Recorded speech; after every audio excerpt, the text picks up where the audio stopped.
Mission Month, to continue reminding us of the mission and the purpose that God has called us into in extending His kingdom. So I think I believe you are not new to Malaysian CARE, but if you are new, let me just very quickly, briefly run through the slides. You perhaps have known, I know that I come here, I felt very familiar because our ex-staff, Ken, is in this church, yeah. And I has just recently met Pastor Timothy as well. So let me just briefly go through Malaysian CARE's introduction. And when I say next, I think the LCD will help to flip the next slide, right? Yeah.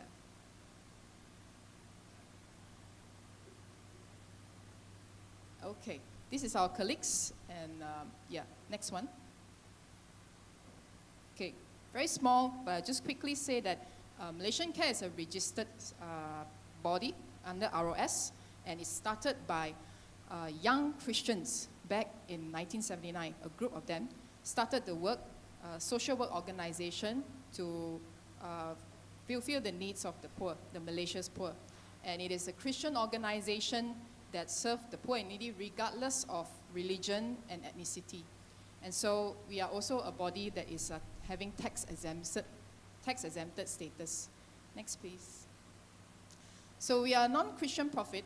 We have a vision that to be the visible expression of the holistic mission of Christ to the poor and needy. And our mission is to display Christ's love, compassion, and justice, and proclaim the kingdom of God through the whole gospel to the whole person in the whole nation. This is our vision and mission for CARE. Next. And this year we have a theme. It's taking from Nehemiah chapter 2. Come, let us rise up and rebuild. And we already have this theme for 2 years since the pandemic. Next slide. So before I begin, I would just like to ask, has any one of you here had been to East Malaysia, Sarawak? Oh, quite a number. Okay, next question. Has any one of you been to Sarawak interior rural areas by four-wheel drive? Quite a number of you. Okay, thank you. So perhaps today's stories, I hope will encourage some of you who have not been. I have been to Sarawak for 6 years to be posted there as a CARE staff over there.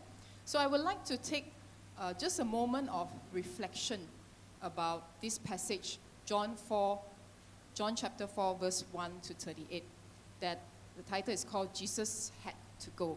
Go where? Okay. So in John chapter 4, I wouldn't take too much time to expound on the scripture. It's a long passage, 38 verses, but I just want to bring to your attention to understand the context of the chapter. You can turn on your Bible in chapter 4.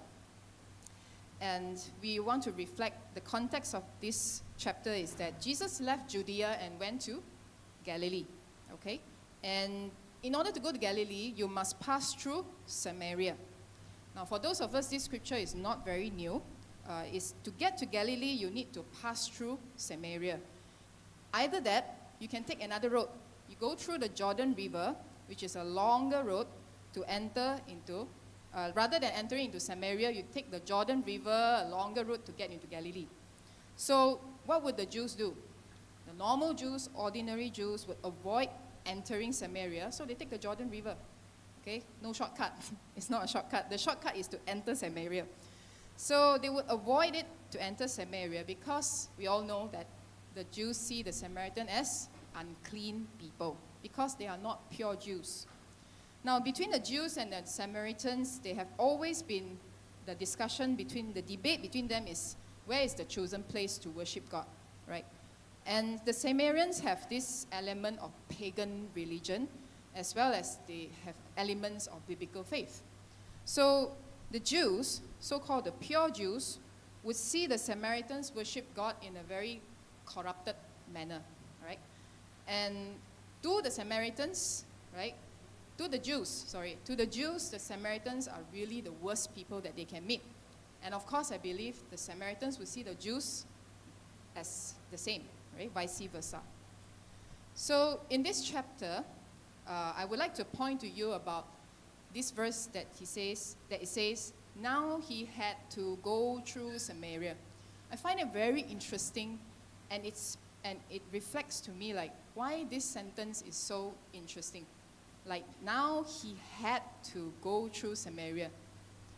Jesus, you got no choice. You can go through the Jordan River, right? But why you had to go into Samaria? So the story just tells us that Jesus came to a town called Sychar, and the Jacob's well was there. So this place, Jacob's well, I think the next slide.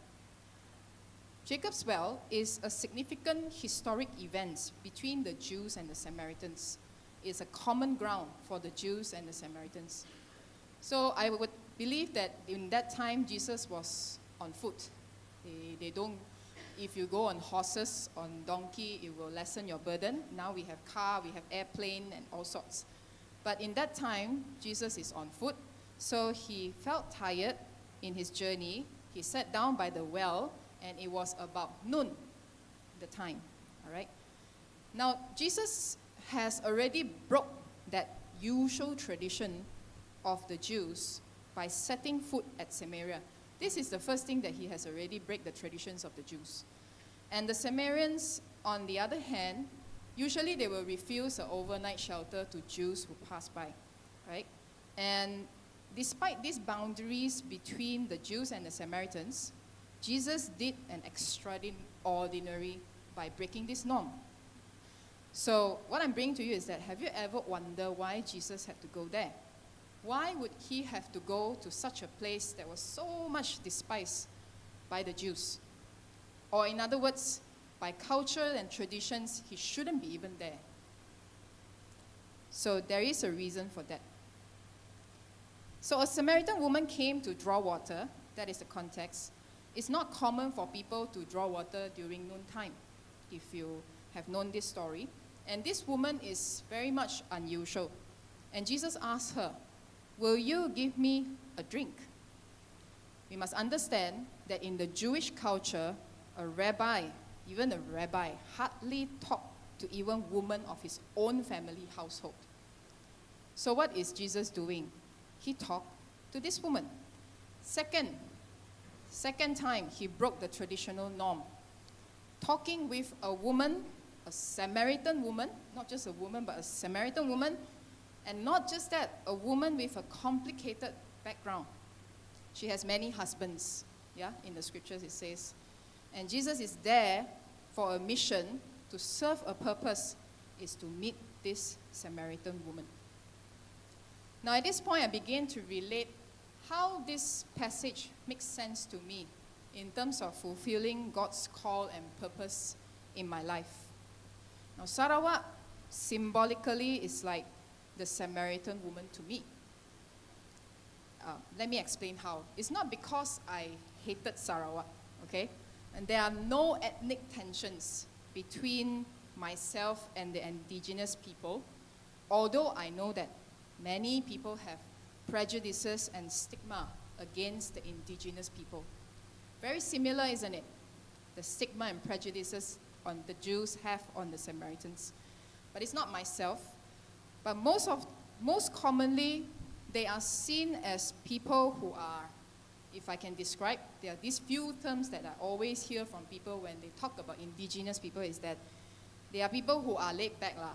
They're very laid back, that's the word. Or lazy, okay? They're not progressive.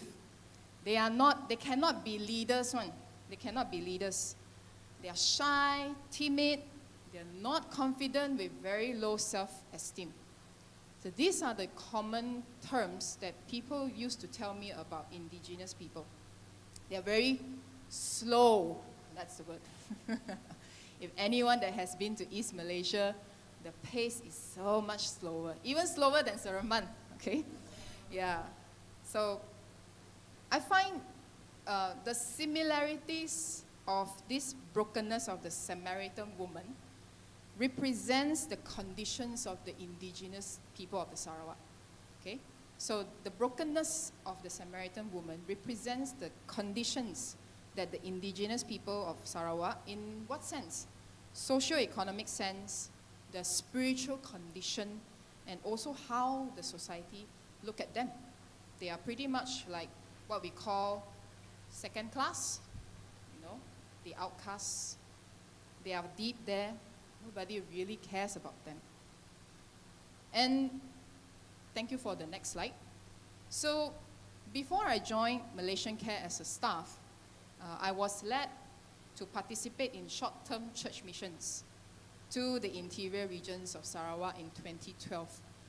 Now, I'd never been to Sarawak until the year 2012.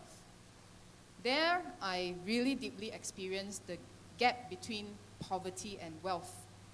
So I see, the first time I go there is the interior of Sarawak. And it really shocked me because I never imagined the interiors of Sarawak can be in this condition. Later you will see. So, yet again, in terms of poverty, it's monetary poverty, but I can feel God's presence among the poor, among them, in the village. So I traveled in and out of Sarawak for a number of years, and concurrently, God also uses Moses' life to touch my heart in a sense that he filled me with a righteous anger, or you call it indignation, if that is the word that I can use, towards the injustices faced by the vulnerable groups of indigenous people. So gradually, this led me to a full-time ministry in CARE. Now in 2015, so in 2012, I first gone into Sarawak for the first time. I've gone to mission trips. We organized children Bible camp, Vacation Bible School, VBS, for a number of years. And in 2012, when I went to the Barrio Highlands, is that where you see, the Barrio Highlands has this prayer mountain. Has anyone been there? The Barrio Highlands Prayer Mountain. Wow, that's one person. There is a cross. At that time, there is a wooden cross that has the scripture Joel 2:28 back then. Now the cross has been changed to a metal cross. The old wooden cross is replaced. So when I went to Barrio Highlands for a holiday trip, I climbed this prayer mountain, and seriously with my friends. If not, I would have give up halfway. And this is the view that I saw. I saw the plains. I'm not sure whether you can see it clearly. And this is the view that I've taken back then. And I guess God's calling is even more clearer back when I reached this mountain with words of Isaiah chapter 6, verse 8. I was certain that God called me out to serve the grassroots in Sarawak. So I quit my job in Sunway University, as the chairperson has introduced me earlier. I was in Sunway University working. So I quit my job in Sunway University after 9 years, and I joined Malaysian CARE in 2016. Was it an easy decision to leave Sunway? Certainly it is not. I was age 34 back then. So age 34, what would you be doing at age 34? Okay, I was single. I don't have a family back then. But at age 34, it's not easy to leave a comfortable salary job, for sure. And I was already a senior executive when I left Sunway. And I left Sunway with a 5-digit bonus in my hand. That was the last in my life ever I see a letter with 5-digit number. But I had to go. I had to leave. Yeah. So my ex-boss was really a blessing to me. So leaving a job, a comfortable salary job, leaving home and family, leaving my friends and my home church behind, and leaving place and people that I am familiar with to a place and people that I am not too familiar with. In the same words, I would just want to say, I need to leave my sense of security and control of my life to God. However, God has given me assurance that He has called me and His presence has gone with me to pioneer the work in Sarawak. So, next slide, please. Those of you who have been to the interior just now, you raise your hands. This is not new to you, right? So, this is the interior of Sarawak, and Probably this is the flatter ones that you see. There are those that are even berlubang-lubang, lagi teruk than this one. So we know that Sarawak has been sidelined in developments many years ago, of course, since it started, and not just politically, economy, in health and education, in social, they're very much behind. The picture is averagely every month we need to travel in once a month, and it takes us 8 hours to go into the villages. You can see that I was standing at the side of the car because the bridge has been eroded so much that I have to get down of the car just to make sure my colleague is driving at the right track so that the four-wheel will not fall the other way. Yeah, because the bridge has getting more narrow and narrow due to the erosion.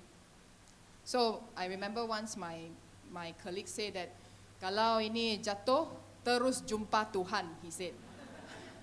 It's true. He somehow have 2 kids. I felt like, yeah, terus jumpa Tuhan kalau ini jatuh.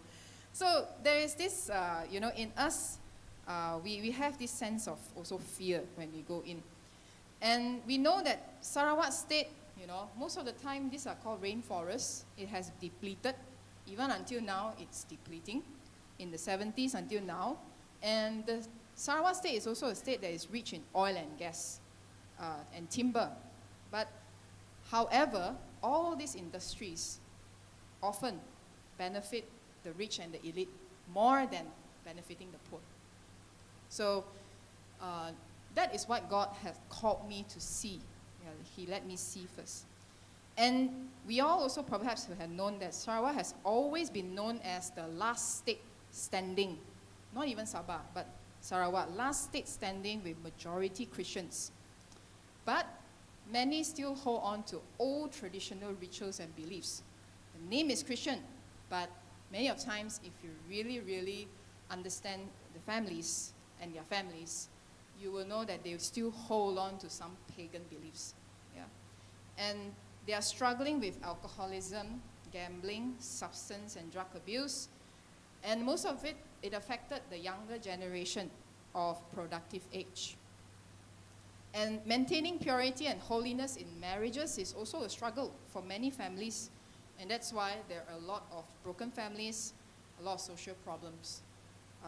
And there are also many stateless Sarawakians in the poor communities within our reach. So they are kept in the cycle of poverty with no or limited access to education, healthcare, and employment. So such is the conditions of the Sarawak state. Then to me, I hope it has improved now since I've come back. But I reflect my 6 years serving in Miri, constantly reminding myself that despite of these conditions, my mission is to serve the poor and the needy there. Because many people there wondered, this Chinese woman from West Malaysia, how come you ended up working with these people who has a different language, a different culture, a very different background? I don't understand their language. Can say I don't understand much. Yeah, culture is very different, and I need to learn how to drive a four-wheel drive, and then go through these timber roads, and talking to village men who are dominantly play a more powerful role, village men, head men, in making decisions for their communities. So I'm so different from them, but by the grace of God and the courage that God has given, I've gone through it, and I really cannot imagine myself doing this for 6 years. So God has really helped us out. Many times we also wonder when we were tired and we are fearful. Whenever like I told you that every trip, there's no reception. If your car is having problem along the way, what to do? We are hoping that another car will pass by. That is what happens before also.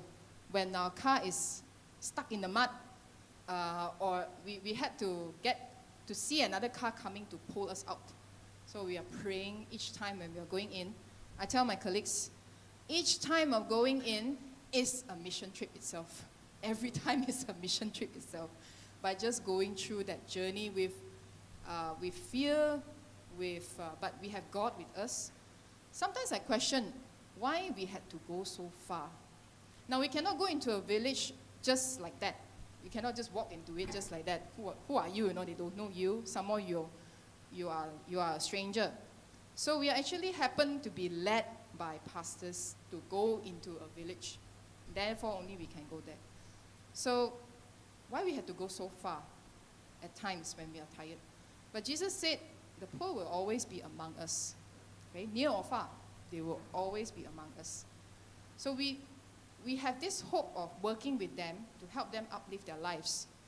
And that actually made me carry on. And of course, the relationship with the village people and seeing them knowing God, and that motivation actually spurs us to continue and carry on.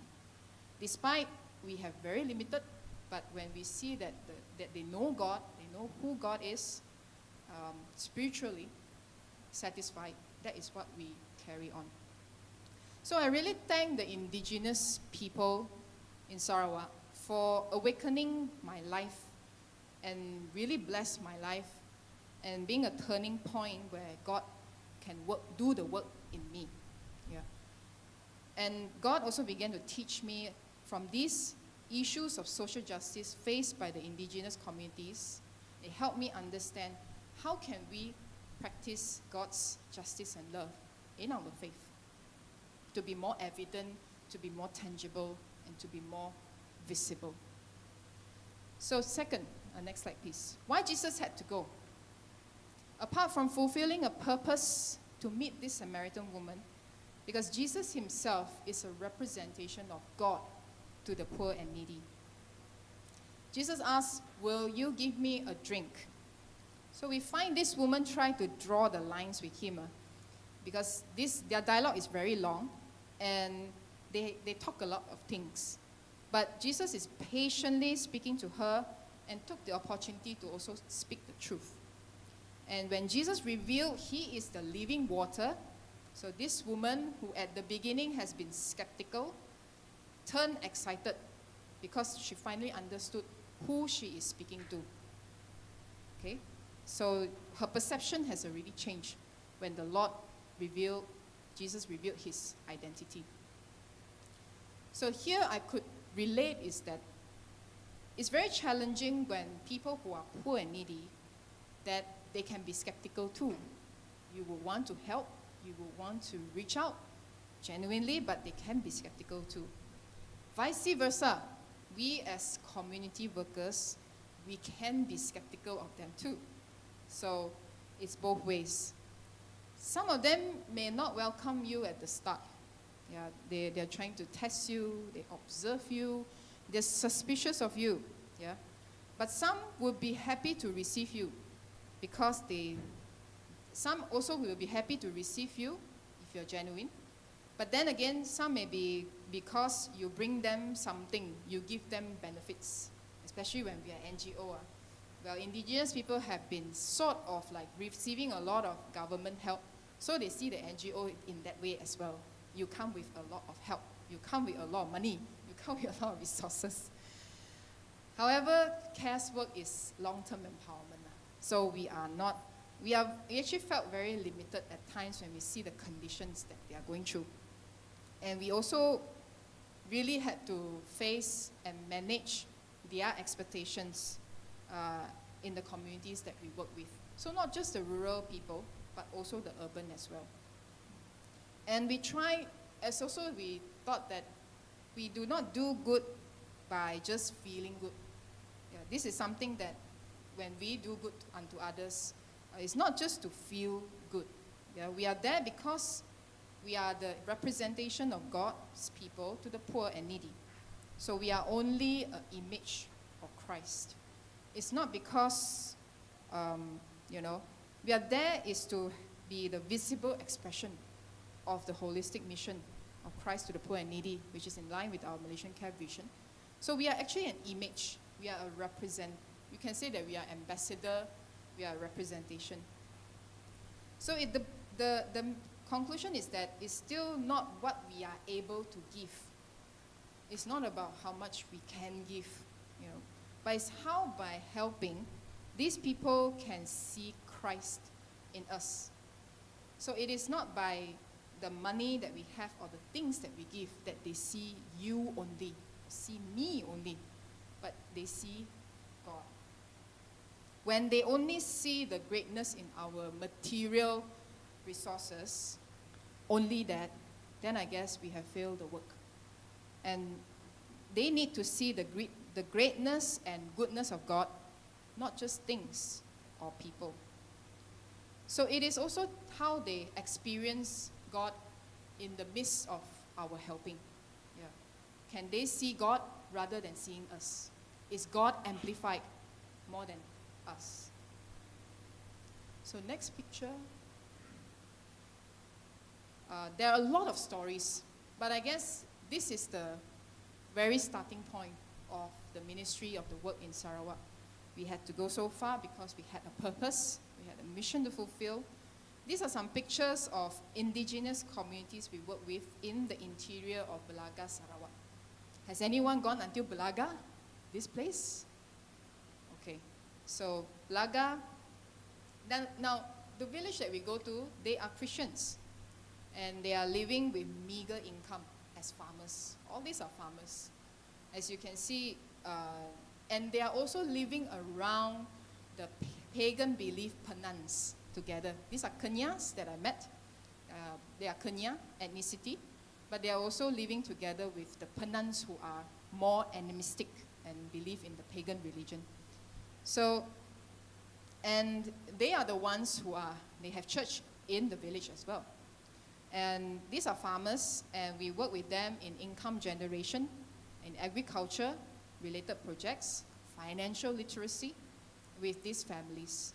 So we coordinated trainings for them and empowering them with skills and knowledge. And that is our project meeting, and that is the house that they call it Rumah Kebun. It's a farmhouse that we used to stay with to deal with meetings with the village folks. So I'd just like to share to you, like, in this process, there was this lady in blue color shirt. This, we call her Ibu. We always call the mothers in the village Ibu lah, Ibu. So one morning, I felt led to do a devotion with them. So with this village host mother, she was so touched by God because she said, why would you go so far until here, this place, to meet us, to be with us and stay with us? She asked me this question. While she does not have a lot to offer, she said, and she was tearing. Kenapa kamu orang datang ke sini sedangkan kami miskin, tidak ada apa-apa? So she said that to me. And to us is that she has already provided us shelter and food. We enjoy her fellowship with her and her family. And so we also assure her that it is not what she has. It is not what she has. It's God sees her heart, that she has served us. She has the hospitality to serve us. God sees her heart. And that is why I told her, if without you, where would we be? We tidur tepi jalan saja. You know. So we encourage her with our presence. Now even this Ibu, she is a believer, but I believe our presence had actually made a difference in her and strengthening her faith towards God, because you know that the village is so far and deep inside. Sometimes you can feel really like you are just connecting in your own village and you are not connected with the outside world most of the time. And it could be quite a lonely place. Yeah, it can be a very familiar place, but also quite lonely and not connected to the world outside. The community is so small. So I believe that even in the deepest place, they could feel the presence of people who come to them often would bring a difference to their faith and their life as well. So Jesus has a mission to fulfill, and he's a representation of God to the poor and needy, like the Samaritan woman. And lastly, next. Why Jesus had to go? He is answering God's call sent to the harvest field. Can I have the next slide? So the disciples got back and caught the sight of Jesus talking to a Samaritan woman. So the disciple urged Jesus to eat something. But the Lord's response is very not ordinary. I ask you, eat something, but you tell me another thing. He said, I have food to eat that you know nothing about. I think it made me very curious. I ask you, you eat something, but you tell me that you have food to eat that I know nothing about. A bit out of place. So, what is he talking about? He said, my food, said Jesus, is to do the will of him who sent me and to finish his work. Don't you have a saying, it is still 4 months until harvest? I tell you, open your eyes and look at the fields. They are ripe for harvest. Harvest is plentiful, bountiful. Okay, so is food. What is the season now? Durian, yes. Our ladang care has been durian runtuh every day, I think since early May, Ruth. Yeah. Until now, I have a feeling that in next 2 weeks it would have finished already. So it runtuh for 1 month already. So every day our colleagues has been picking durian. If you still very spontaneously, you want to go to ladang care to have durian, please tell us. We'll tell them, book a date, book a time, and then you go. Okay, day trip. So harvest is plentiful, but it is not the food that we eat, right? Jesus is not talking about the physical food that we eat. It's the work that he called us to do, that we are called to do. So Jesus has told his disciple to look out. Look at the durians. Go and pick it up. There is so much work to be done. No joke picking durian. A lot of effort. Quite heavy. It's not picking a small apple. It's durian. So, more so the work that is prepared for them, Jesus said, is not of their hard labor. It's other people's labor before them, and they are reaping the benefits of the labor too. So after this incident, indeed there is more work had come to Jesus and his disciples. There's more work to be done. More have come to believe, not just because of this Samaritan woman, but also by hearing Jesus. So this Samaritan woman is also being called, as an evangelist already. So-called, if she is today, she will be called an evangelist. So again, back to Sarawak, a lot of missionaries in the past has come to evangelize Sarawak. In the reign of Raja Brooke, I believe Sarawak has given some form of good developments in the early days. And Sarawak was cut out from the Brunei Sultanate, which today Brunei Sultanate is under the Sharia law. So I would say Sarawak is actually a very blessed state. And Christians are generally able to worship and practice the faith quite freely. Unlike Christians in Malaysia, I think West Malaysia, we are more restricted. But then there is so much work to be done, even not just here, but over there as well. In community development, and you must know that the spiritual faith of the people of Sarawak is shaking and crumbling. Despite in the past, the golden days of the missionaries have come. So the efforts of Islamization and the Christian faith is really deeply shaken. And faith is not inherited, right? So many have Christian religion, indicate they are in the IC, but they are not living out the Christian life. And many thought that majority Christian state is 60% of the Christians in Malaysia. I'm not sure if this is still today, it is still 60% or not. So there were ones that our chairman, Dr. Benjamin, he once said this. He said, actually the work in Sarawak is not just to save the unsaved, but also to save the saved. This was before I go to Sarawak, he said this to me. The work in Sarawak is not just to save the saved, but also to save, not just to save the unsaved, but also to save the saved, if you understand what he really meant. So, as West Malaysians, we actually also have a part in the plan to close this gap between the West and East Malaysians Christians churches, despite we are so different. So next slide. I shared to you the urban families that we met. There are also the urban families that we reach out to. That somehow I shared about Samaritan woman, and I thought about women that we met women who are very resilient in their faith. And just that these are two families that we reach out to. This lady in the picture who taught herself and her child to write has 12 children. On the right-hand side, she was teaching her child and herself to write. She has 12 children. And when I got to know that she is my age, I was really shocked. She's not only a mother with 12 children, but also already a grandmother. Very fertile. Until sometimes we felt like, the poorer they are still very fertile. And when I got to, when I knew her age, it shocked me. So she worked for a noodle stall owner, earning only 500 a month. Yeah. And she doesn't even have a proper IC herself, but her children has. So she doesn't have a proper IC. She didn't have IC. And her husband worked for hard labor. They said kerja buruh lah, buruh. So their estimated income is less than 1,500 and irregular. And this family, when we met them, they have been in debt, electricity debt for few thousand ringgit. No chance to pay back. Yeah, so really, really hard, is in debt. And this family, they are seen as outcasts because people don't like to deal with them, be friends with them, due to their, due to being poor and in debt. The other lady who wears a green sarong down there is also a mother of 6 children.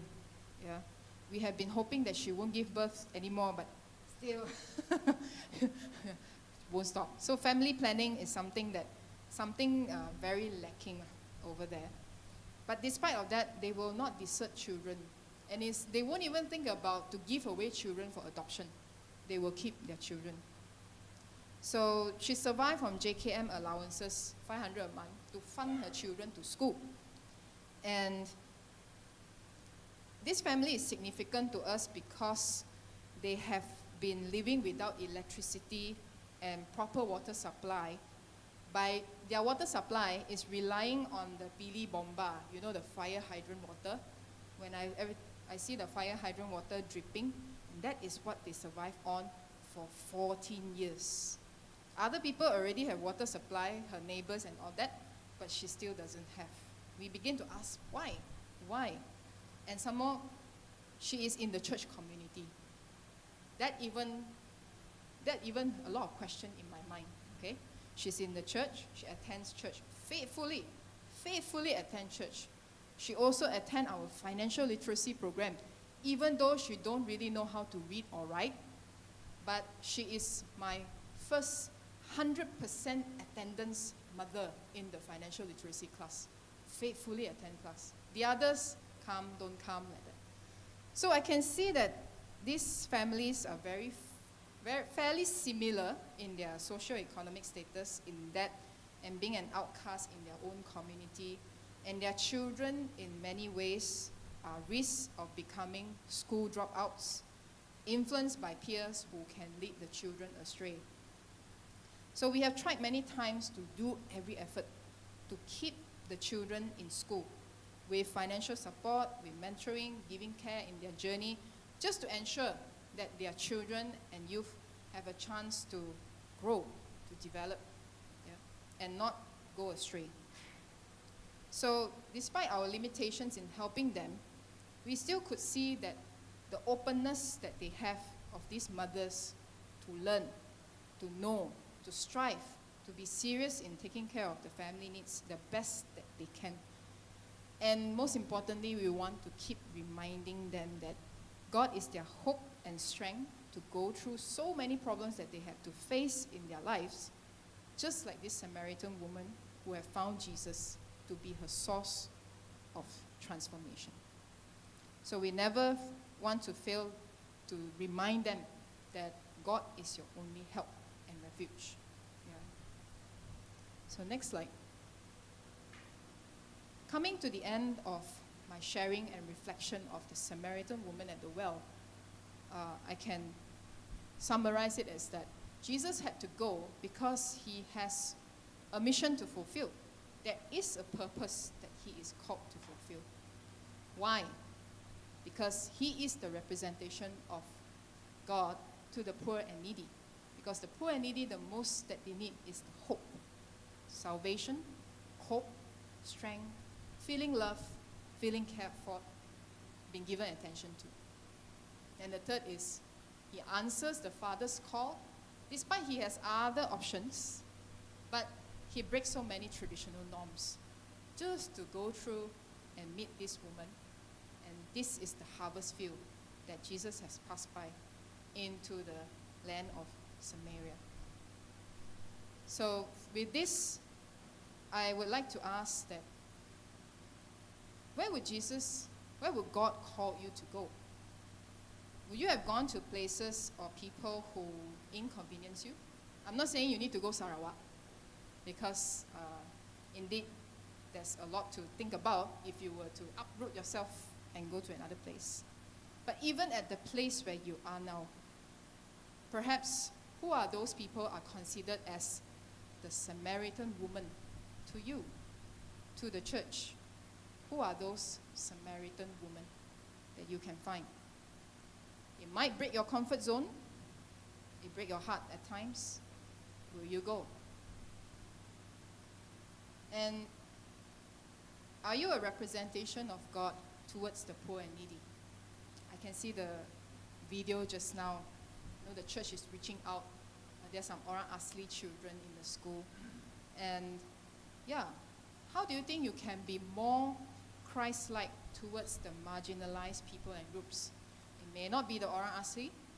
Could it be some of you might have encountered ex-addicts, ex-prisoners, people who are homeless, or families who are poor, in poverty? Yeah. How can you be more Christ-like towards the marginalized people and groups that is within your area? And the third is, what is the harvest field that God has been calling you into? Will you answer the call to go? I think I saw this theme, the 2nd July to December. Impact others. I guess it fits the call. Where is the harvest field that you are called to go? Because the harvest is plentiful. For those who like durian, I hope you enjoy the durian while it lasts, because when it's still day, keep working. When it's still durian, keep eating. Okay, so I think I'll go straight into the next slide.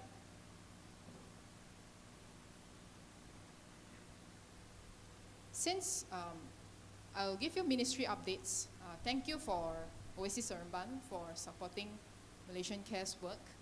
The church has been also giving financial support to Malaysian CARE as a donor. And I would like to bring the 2023 ministry updates to you. Next slide, please. So I will just run through this. You perhaps already know that some of the groups that we deal with is rural urban poor, those who struggle with crime, substance abuse, and HIV, and also the other group is the people with special needs. Next. So this is our geographical area. In short, our headquarters is in Bandar Tasik Selatan, and we have Klang office as well. And then the regional office is in Kampar, Raub, Sabah is Kota Kinabalu, Kota Marudu, and Miri, Sarawak. Next. So the impact report for 2023, numbers, words are very small, but the bigger number is to tell you that accumulatively, how many people that we have reached out to. So there are 1,409 individuals that we are able to reach out to through our various programs, trainings, activities, individuals. And these individuals are actually more, it's not a one-off, like not touch and go. You have to journey with the person in their lives.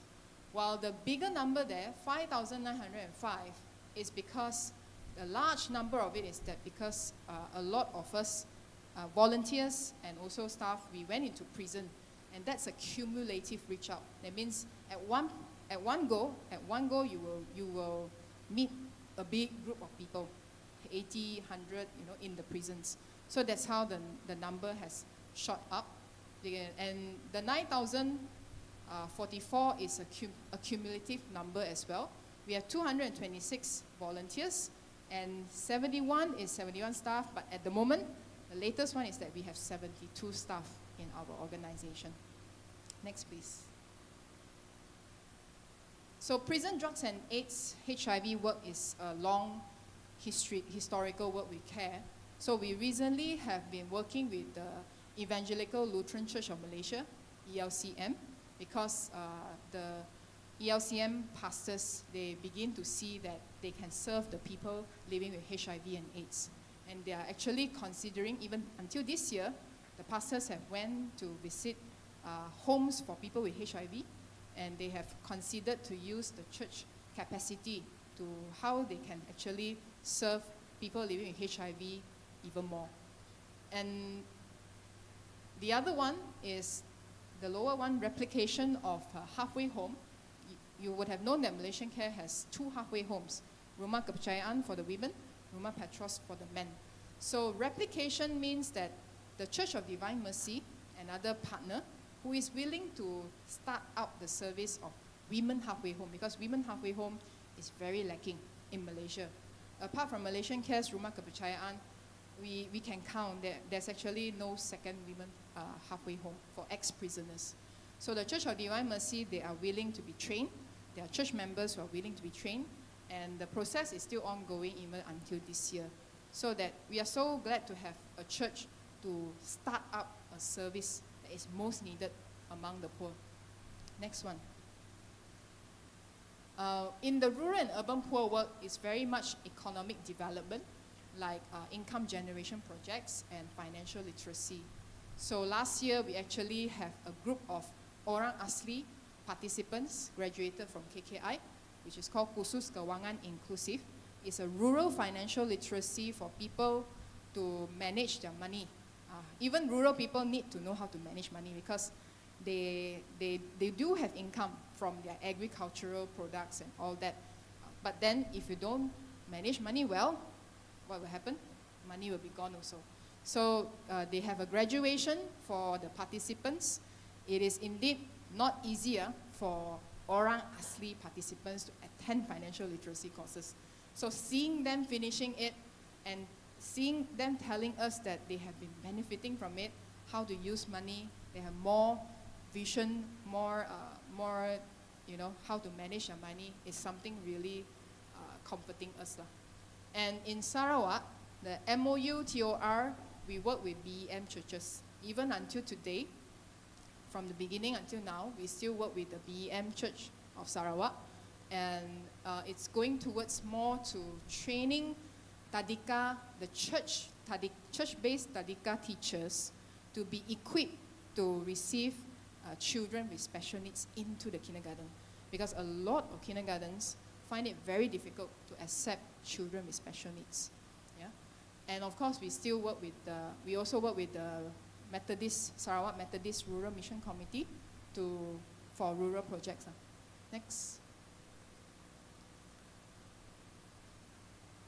Again, this is about children work. So apart from the adults, children empowerment is also part of CARE's work. In the KL area, KL Setapak, if you have been, we have the supported play group in our Pusat Sumber Community Care. If you have a chance to go to Setapak, do visit our Pusat Sumber Community Care, PSKC we call it. We organize play groups for children because children in the urban community don't really have toys. They'll just play with anything, and probably the toys that they have are also not so educational, of value. So the supported play group actually help children to learn through play. It will uplift their character building, build up their confidence, discipline through the play. And activity-based learning education support, ABLES, is also run in Sabah with PPR communities, PPR Kinarut, where it's the same thing, encouraging children to learn through activities and games. And creativity as well, to develop creativity. So because many of these children in the urban communities are also struggling in school.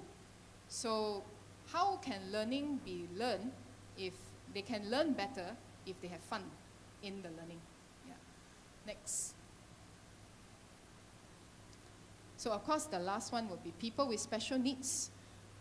Dealing with children, our toy library is going through a space revamp, yeah, and it has been more effective to provide parents with special needs to come and get resources or intervention appointments for parents with children with special needs.